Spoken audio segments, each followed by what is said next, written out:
नमस्कार दोस्तों, स्वागत है आप सभी का मेरे इस YouTube चैनल पर। मैं विनीत आज फिर से आपके सामने विज्ञान विषय से पाठ 1 रासायनिक अभिक्रिया एवं समीकरण लेकर आया हूं। देखिए, इससे पहले हमने पाठ का सारांश किया था और आज की इस वीडियो के अंदर मैं आपको कुछ महत्वपूर्ण परिभाषाएं कराऊंगा।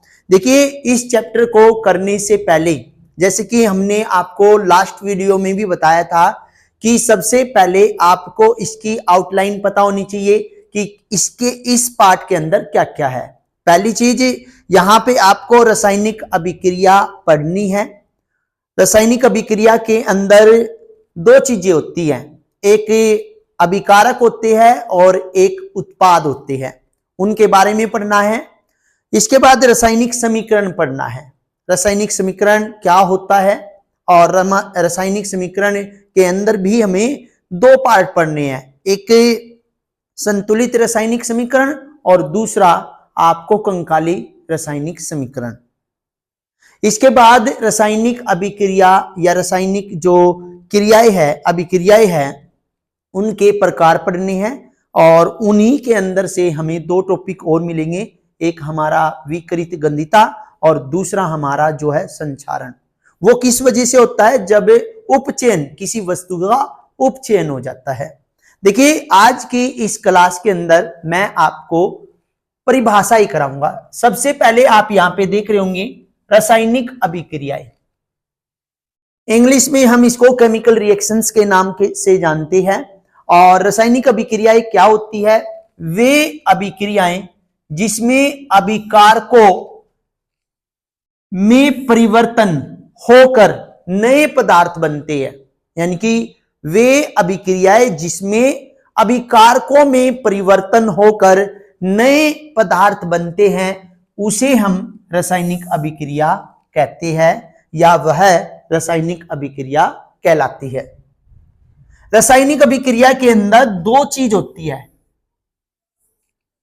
रासायनिक अभिक्रिया के अंदर एक तो अभिकारक होते हैं और जो पदार्थ बन जाते हैं वे हमारे, जो पदार्थ बनते हैं वे हमारे उत्पाद होते हैं। तो रासायनिक अभिक्रिया के अंदर हमें अभिकारक पढ़ने हैं जो कि आपके बाएं तरफ लिखे जाते हैं और हमें उत्पाद पढ़ना है जो कि हमारे दाएं तरफ लिखा जाता है।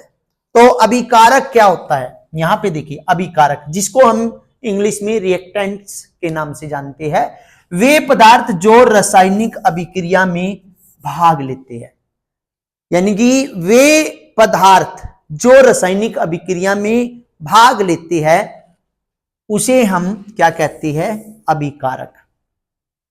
और उत्पाद की बात करें जिसको हम प्रोडक्ट्स के नाम से जानते हैं कि किसी रासायनिक अभिक्रिया में बनने वाले नए पदार्थ, जब भी कोई रासायनिक अभिक्रिया होती है और उसके अंदर नए पदार्थ बन जाते हैं उसे हम क्या कहते हैं? उत्पाद कहते हैं। यदि हम कोई भी रासायनिक अभिक्रिया लिखे, जैसे मैंने लिखा कार्बन प्लस ऑक्सीजन, हमें क्या देगा? Carbon dioxide. यहां पे जो कार्बन मैंने लिखा और ऑक्सीजन लिखा, ये हमारे अभिकारक है। क्या है? अभिकारक, क्योंकि अभिक्रिया में भाग ले रहे हैं। और जो ये मैंने कार्बन डाइऑक्साइड लिखा, ये हमारा क्या है? उत्पाद है, क्योंकि अभिकारकों में परिवर्तन होके क्या परिवर्तन हुआ? कार्बन और ऑक्सीजन मिली, कार्बन था और ऑक्सीजन थी, और उनसे हमें क्या मिला? क्या मिला? एक नया उत्पाद मिला, नया पदार्थ मिला जिसका नाम है कार्बन डाइऑक्साइड। कार्बन डाइऑक्साइड, ध्यान देना है। इसके बाद रासायनिक समीकरण। रासायनिक समीकरण क्या है? जिसको हम केमिकल इक्वेशंस के नाम से जानते हैं कि किसी रासायनिक अभिक्रियाओं में अभिकारकों, यहां पे जो अभिकारक होते हैं, अभिकारकों तथा उत्पादों को संकेतों या सूत्रों के द्वारा व्यक्त किया जाता है या प्रदर्शित किया जाता है, उसे हम क्या कहते हैं, रासायनिक समीकरण। कोई भी रासायनिक अभिक्रिया, जैसे मैंने कार्बन को C लिखा, ऑक्सीजन को O लिखा, कार्बन डाइऑक्साइड को CO2 लिखा, तो ये जो बनी, जो ये अभिक्रिया मैंने लिखी है, ये रासायनिक समीकरण है। यदि हम रासायनिक अभिक्रिया की बात करें तो हम यहां पे ये लिखेंगे कि कार्बन डाइऑक्साइड, कार्बन प्लस में ऑक्सीजन, या सिंपल भाषा में या बात करें तो जब कार्बन ऑक्सीजन के संपर्क में आती है तो वह कार्बन डाइऑक्साइड बन जाती है। यह रासायनिक अभिक्रिया होती है। लेकिन उसको शॉर्ट फॉर्म में लिखना, संकेतों के माध्यम से लिखना, सूत्रों के माध्यम से लिखना, तो हम उसको क्या कहेंगे, रासायनिक समीकरण कहेंगे। इसके बाद इसके अंदर, रासायनिक समीकरण के अंदर दो चीजें पढ़नी है, एक कंकाली रासायनिक समीकरण और एक संतुलित रासायनिक समीकरण। पहली बात, ध्यान देने वाली बात यह है कि कंकाली रासायनिक समीकरण क्या होता है और संतुलित रासायनिक समीकरण क्या होता है। जैसे मैंने बोला आपको कि मैग्नीशियम रिबन को ऑक्सीजन की प्रेजेंस में, मैग्नीशियम जो है वायु के संपर्क में आएगा तो वो बना लेगा मैग्नीशियम ऑक्साइड, यानी कि ये मैग्नीशियम रिबन है, ये ऑक्सीजन है और ये मैग्नीशियम ऑक्साइड की एक सफेद रंग की परत जमा होगी। तो कहने का मतलब क्या है, ये जैसे हमने लिखा कि जब मैग्नीशियम को वायु के संपर्क में लाया जाता है, या मैग्नीशियम जब वायु के संपर्क में आ जाता है तो वो मैग्नीशियम ऑक्साइड की एक सफेद रंग की परत जमा लेता है। तो जो हमने बोला वो हमारा कंकाली रासायनिक समीकरण है। यानी कहने का मतलब है, अब परिभाषा में देखेंगे कि असंतुलित रासायनिक समीकरण को क्या कहते हैं, कंकाली रासायनिक समीकरण। सबसे पहली बात, जो हमारा असंतुलित रासायनिक समीकरण है उसको हम कंकाली रासायनिक समीकरण कहेंगे। और जो कंकाली रासायनिक समीकरण है, किसी रासायनिक अभिक्रिया में अभिकारकों और उत्पादों का समान द्रव्यमान प्रदर्शित नहीं किया जाता। यानी कि वह रासायनिक समीकरण जिसमें अभिकारकों की संख्या उत्पाद की संख्या के बराबर ना हो, या अभिकारकों का द्रव्यमान उत्पाद के द्रव्यमान के समान ना हो, या सिंपल भाषा और भी यूज करे कि अभिकारकों के द्रव्यमान, यानी कि अभिकारक क्या है, अभिकारकों के अंदर जो तत्व है, अभिकारकों के अंदर जो तत्व है मैग्नीशियम और ऑक्सीजन है, उनकी संख्या यहां पे देखिए, मैग्नीशियम यहां पे एक है, यहां पे भी एक है, ऑक्सीजन यहां पे दो है, यहां पे ऑक्सीजन एक है। तो इसको हम कैसे सिद्ध करके दिखाएंगे, यानी कि बराबर करके दिखाएंगे। तो यहां देखिए मैग्नीशियम ऑक्साइड है, ऑक्सीजन यहां दो, तो यहां पे दो है तो दो लिख देंगे। दो होने की वजह से मैग्नीशियम दो हो गया, तो हम इसको बराबर करने के लिए दो करेंगे। तो इसी को हम क्या कहेंगे, संतुलित रासायनिक समीकरण। जो मैंने यहां अभिक्रिया लिखी, जो मैंने यहां अभिक्रिया लिखी वह क्या है, वह संतुलित रासायनिक समीकरण का एक उदाहरण है। तो संतुलित रासायनिक समीकरण को बोलते बैलेंस्ड केमिकल इक्वेशन। यदि किसी समीकरण में, यदि किसी रासायनिक समीकरण में अभिकारकों और उत्पादों में प्रत्येक तत्व के परमाणुओं की संख्या समान है तो ऐसी समीकरण संतुलित रासायनिक समीकरण कहलाती है। मैंने आपको क्या क्या बताया, सबसे पहले बताया रासायनिक अभिक्रिया, क्या बताया, रासायनिक अभिक्रिया बताया। इसके अंदर हमने पढ़ा अभिकारक और उत्पाद, और अब हम इसमें क्या पढ़ेंगे, रासायनिक अभिक्रिया के प्रकार पढ़ेंगे। ये ध्यान देने वाली बात है। दूसरा टॉपिक मैंने क्या बताया कि रासायनिक समीकरण। पहला इसके अंदर पढ़ेंगे हम कंकाली रासायनिक समीकरण। लिख दूं?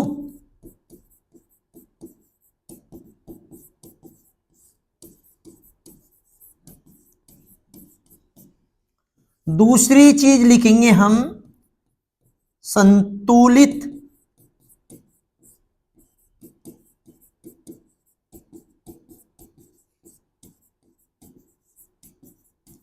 समीकरण। अब यहां पे जो हमें अभी पढ़ना है वो हम पढ़ेंगे रासायनिक अभिक्रिया के प्रकार। सबसे पहले हम संयोजन अभिक्रिया के बारे में बात करेंगे। संयोजन अभिक्रिया, जिसको हम इंग्लिश में कॉम्बिनेशन रिएक्शंस बोलते हैं, वे रासायनिक अभिक्रियाएं जिसमें दो या दो से अधिक, क्या बोला, दो या दो से अधिक अभिकारकों से एकल यानी कि केवल एक उत्पाद का निर्माण होता है, उन्हें संयोजन अभिक्रियाएं कहते हैं। जैसे ये दो थे, उससे हमारा एक बना। मैग्नीशियम जब वायु के संपर्क में आया तो मैग्नीशियम ऑक्साइड बना, और ऐसे ही मैंने पीछे लिखा था कार्बन जब वायु के संपर्क में आती है तो कार्बन डाइऑक्साइड बन जाती है। तो ये हमारा संयोजन अभिक्रिया का उदाहरण है। किसका उदाहरण है? संयोजन अभिक्रिया का। कार्बन प्लस ऑक्सीजन, हमें मिला कार्बन डाइऑक्साइड। इसके बाद संयोजन के जस्ट विपरीत, संयोजन को वियोजन अभिक्रिया के विपरीत कहा जाता है। क्यों? क्योंकि संयोजन में दो या दो से अधिक अभिकारक मिलकर एकल उत्पाद का निर्माण करते हैं। लेकिन वियोजन जस्ट इसका विपरीत है, जिसको हम डिकम्पोजिशन रिएक्शन, डिकम्पोज का मतलब क्या होता है? टूटना। यानी कि वे रासायनिक अभिक्रियाएं जिसमें एक पदार्थ से, क्या बोला, एक पदार्थ से दो या दो से अधिक उत्पाद बनते हैं, उन्हें वियोजन अभिक्रिया कहते हैं। जैसे हमने लिखा था MgO, क्या दिया, Mg प्लस O2, यानी एकल पदार्थ से क्या बने, दो या दो से अधिक उत्पाद बने। इसको हम क्या कहते हैं? वियोजन। और वियोजन का दूसरा नाम जो होता है अपघटन अभिक्रिया होता है। अब हम बात करते हैं विस्थापन की। विस्थापन अभिक्रियाएं जिसको हम डिस्प्लेसमेंट रिएक्शन, डिस्प्लेस का मतलब होता है एक जगह से विस्थापित कर देना, यानी कि विस्थापन कर देना। तो वे रासायनिक अभिक्रियाएं जिसमें एक अधिक क्रियाशील तत्व किसी यौगिक के विलयन से क्रिया करके अपने से कम क्रियाशील तत्व को उस यौगिक के विलयन से विस्थापित कर देता है, तो उन अभिक्रियाओं को विस्थापन अभिक्रियाएं कहते हैं। कैसे?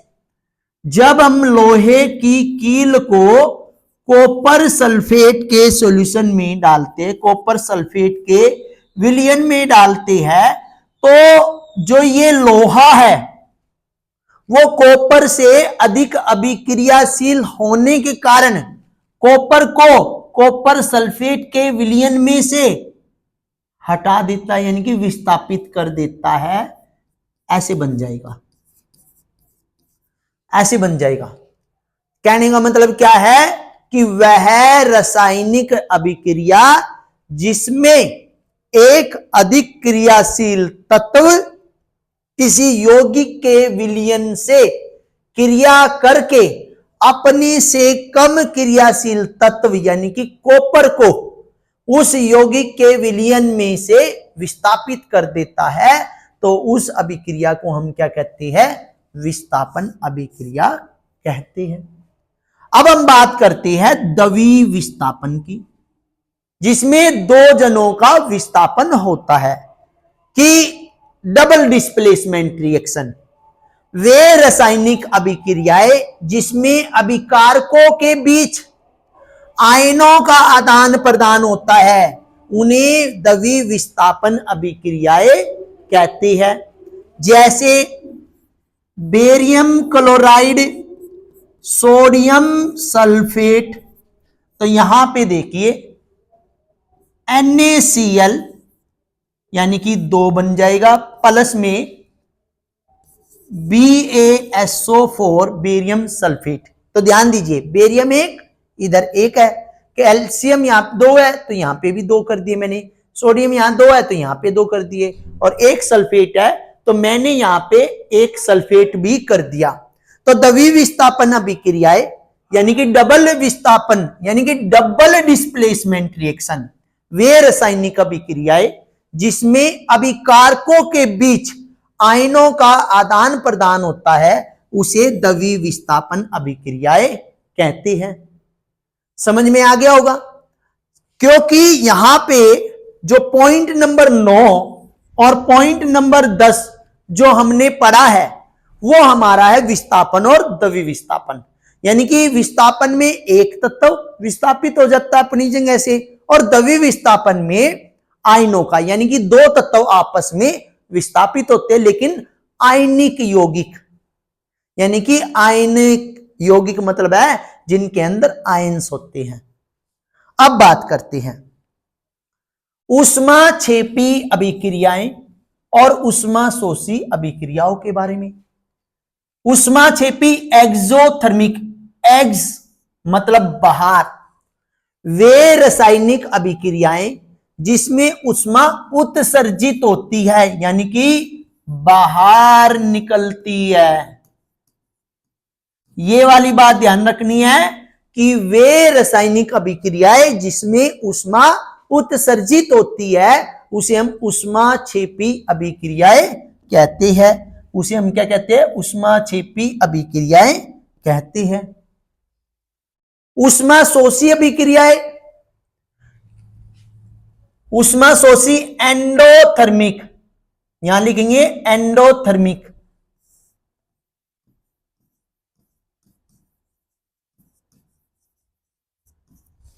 रिएक्शंस वे रासायनिक अभिक्रियाएं जिसमें ऊष्मा का अवशोषण यानी कि जिसमें ऊष्मा अवशोषित यानी कि ग्रहण कर ली जाती है उसे हम ऊष्माशोषी अभिक्रियाएं कहते हैं।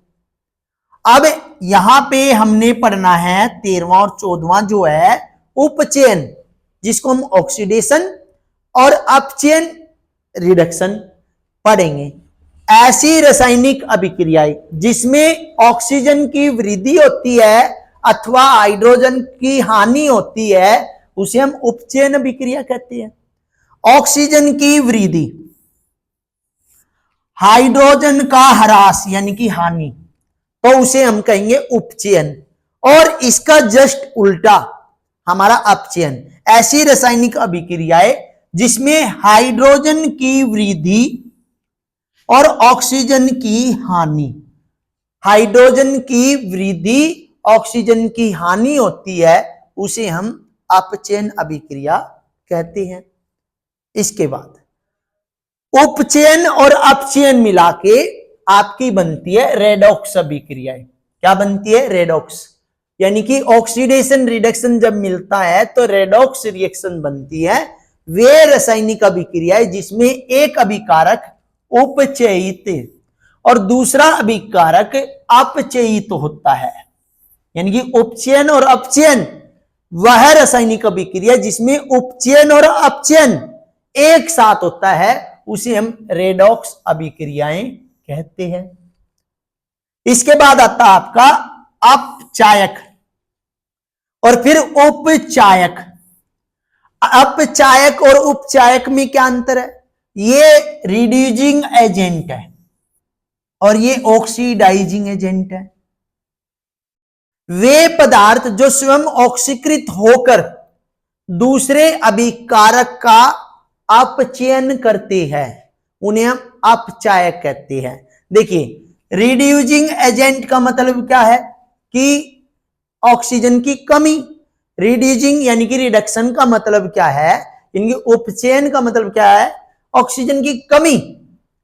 तो यहां पे खुद वे पदार्थ जो एजेंट है ना, तो एजेंट के पास क्या होता है, वे पदार्थ जो स्वयं ऑक्सीकृत होकर दूसरे अभिकारक का उपचयन यानी कि ऑक्सीडेशन रिडक्शन यानी कि ऑक्सीजन को हटा दे और हाइड्रोजन को ला दे, तो ऐसे इसमें है वे पदार्थ जो स्वयं अपचित हो जाती है अथवा ऑक्सीकरण क्रिया करती है उसे हम ऑक्सीडाइजिंग एजेंट यानी कि उपचायक कहते हैं।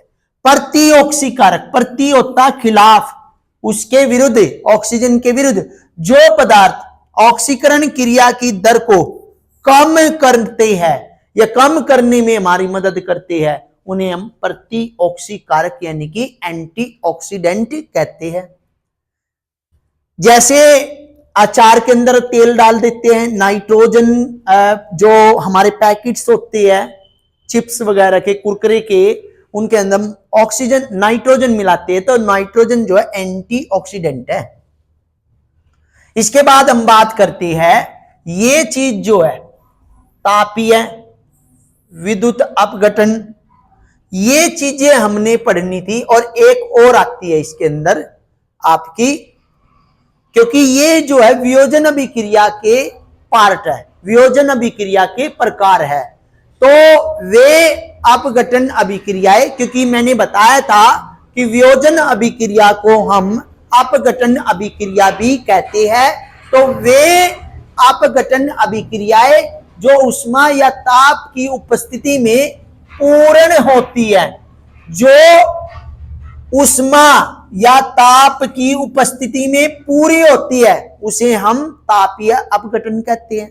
और विद्युत अपघटन में क्या है, वे अपघटन रासायनिक अभिक्रियाएं जो विद्युत धारा की उपस्थिति में संपन्न होती है उसे विद्युत अपघटन अभिक्रिया कहती है। और एक आपकी होती है प्रकाशीय अपघटन, वो हमने लिखी नहीं अभिक्रियाएं,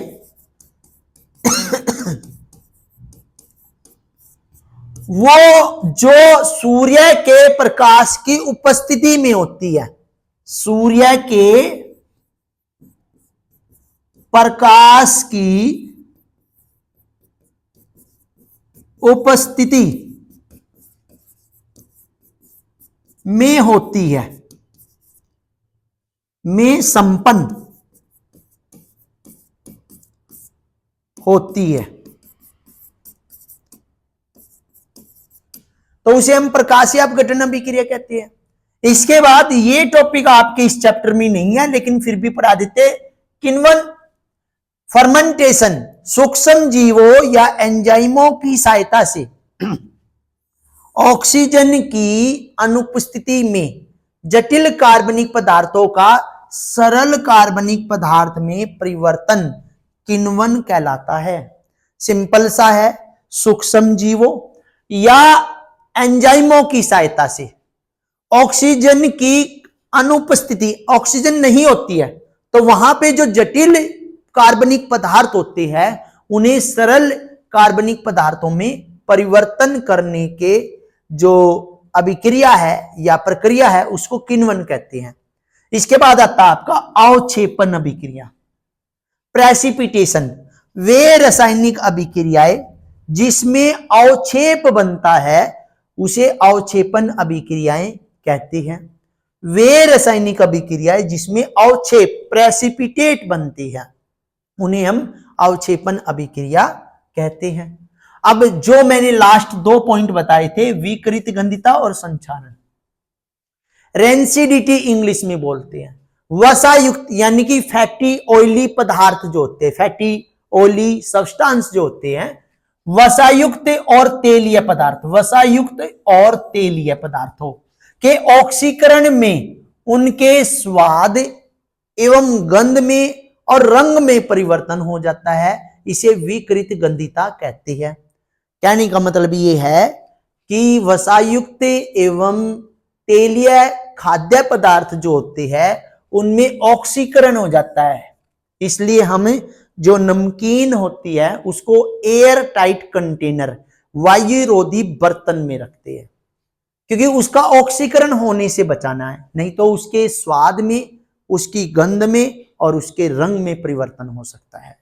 संक्षारण कोरोजन, जब कोई धातु अपने संपर्क में आने वाले अन्य पदार्थ जैसे कि अम्ल के साथ, नमी के साथ ऑक्सीजन से क्रिया करती है तो उसकी चमक धूमिल यानी कि धुंधली हो जाती है, धुंधली हो जाती है। इस प्रक्रिया को संक्षारण कहते हैं। इसमें आपने विकृत गंधहीता के बचाव व संक्षारण के बचाव पढ़ने हैं। देखिए इसमें मैंने कई एग्जाम्पल दे दिए, जैसे कि एक तो हम खाने को फ्रिज में रखते हैं, दूसरा नाइट्रोजन गैस हम प्रवाहित करते हैं, तीसरा वायुरोधी बर्तन में रखते हैं। संक्षारण में जैसे हम लोहे की वस्तुएं पेंट करते हैं, ऑयल और ग्रीस करते हैं, यसद लेपन करते हैं। यसद लेपन का मतलब होता है लोहे की वस्तु पर जिंक वगैरह की परत चढ़ा दी जाती है जिससे लोहे की सुरक्षा होती है, नहीं तो धातु धीरे धीरे कमजोर होनी स्टार्ट हो जाती है।